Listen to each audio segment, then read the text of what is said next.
Hello, great people. Welcome back to Global Happenings. Today, we're so excited to have you again. The brouhaha between Labour Party and the INEC chairman is escalating right now because the Labour Party can no longer hold back their anger over what had happened during the election. And guess what?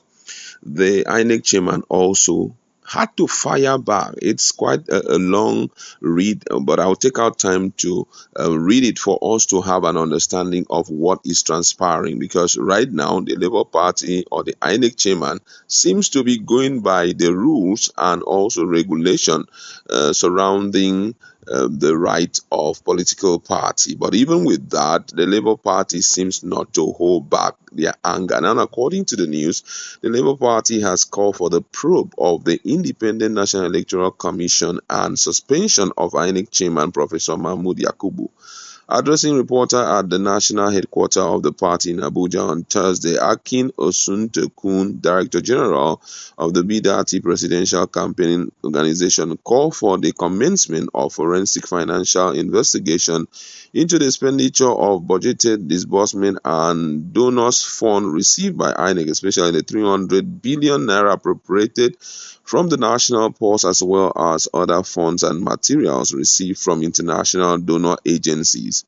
Asuntukun said while the position of INEC chairman is constitutionally guaranteed and cannot be removed, but some attitude applied to Emefiele, the suspended CBN governor, should be applied to Yakubu because INEC has done a lot of damage that merits him being sanctioned. Ideally, somebody that committed the kind of gross abuse of office like INEC chairman should resign, but we are in Nigeria. That of EFCC and CBN remain a selective approach, and there should be a justice with INEC wrongdoing which has consequences for the well-being of the nation. While condemning the international community and civil society, or commending, I'll take that again, say, while commending the international community and civil society for their continued support in growing and consolidating Nigeria democracy, Asuntukun said it is only logical, bolstered by the final observers group report, that the international community takes immediate and appropriate punitive action against Professor Mahmood Yakubu, Barrister Festus Okoye, and other top administrative and field staff of INEC directly complicit in the desecration of the election. In paragraph 17, page 7 of its own report, the ECOWAS Election Observer Mission stated that incidents of violence, killing, and disruption were recorded in several states. The mission deployed the unfortunate incident that occurred in the lead up to E-Day, leading to loss of life in some parts of the country. This includes the murder of Labour Party senatorial candidate for Enugu East alongside 5 of his supporters. He also condemned the negative and jaundiced response on the EU report and other election observers report by the spokesperson of APC administration and other ill-informed persons which were totally in discard with the mood of the nation. He said, "We advise that those who have deployed hired protesters to the offices of the EU in respect of their election report desist from any further wastage of public funds, as the objective of intimidation is without basis and has failed from the beginning, because indeed the irregularities in the elections were so excessively glaring with bitter personal and reported experiences by the overwhelming majority of Nigerians." When contacted over the resignation call, Mr. Rotimi Lawrence, the chief press secretary to INEC chairman Professor Mahmood Yakubu, had this to say. He said it is not within the remit of any election observer whatsoever to indict INEC. They are to observe and make recommendations if they have any, but never to indict. In the same manner, it is also not within the Labour Party's jurisdiction to demand the dismissal and prosecution of the INEC chairman over the outcome of an election in which the party filed candidates.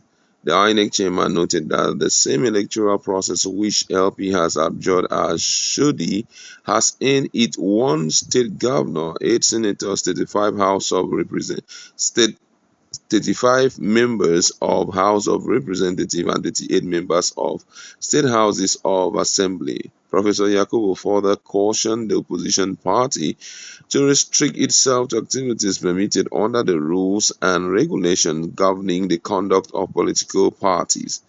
Yakubu responds reading part. He said the latest and familiar call by Labour Party for the dismissal and prosecution of INEC chairman Professor Mahmood Yakubu is misplaced. The reasons adduced by the party for making the demand are not only illogical but also ridiculous. To be sure, election observers, both local and international, are accredited by INEC to observe elections under specific rules and regulations. Under these rules, they are required to submit their respective reports to the Commission. Such reports may or may not include their recommendation. Therefore, it is not within the remit of any election observer whatsoever to indict INEC. They are to observe and make recommendations if they have any, but never to indict. In the same manner, it is also not within the Labour Party's jurisdiction to demand the dismissal and prosecution of the INEC chairman over the outcome of an election in which the party filed candidates. This is serious. Interestingly, arising from the outcome of the same 2023 general election, the Labour Party has now produced one state governor, 8 senators, 35 House of Representative members, and 8 state House of Assembly members. It is surprising and strange that a political party that is in court to challenge the outcome of a 2023 presidential election will still go about openly advocating the issue before the court at press conferences which it knows is sub judice. The Labour Party is one of the 18 political parties registered and being regulated by INEC in Nigeria. The party will do well by restricting itself to activities permitted under the rules and regulations governing the conduct of political parties. Nigerians have jumped into respond to this. Someone here says Yakubu Mahmood is the most corrupt professor, the most shameless professor of corruption. Another person reacting said the INEC man and his associate are not wise at all. If an Igbo man were to be in his shoes, the Obi would have acted. He would not since be directed.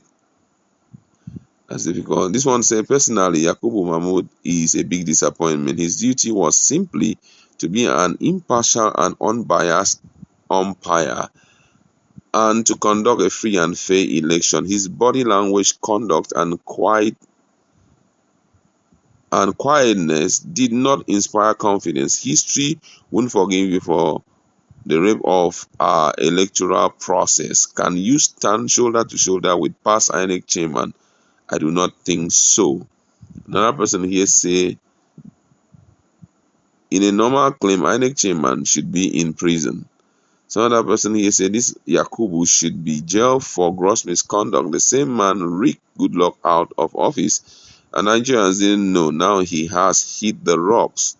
This one here says it will be a great transversity and betrayal of trust, allowing these officials of INEC not only to continue in office, but was still to be allowed to midwife future elections in this country. Posterity will hold any official of government culpable if they close a blind eyes to allow Mahmood and co. remain in office after this blatant waste of taxpayers' money to the tune of 360 billion naira. I would like to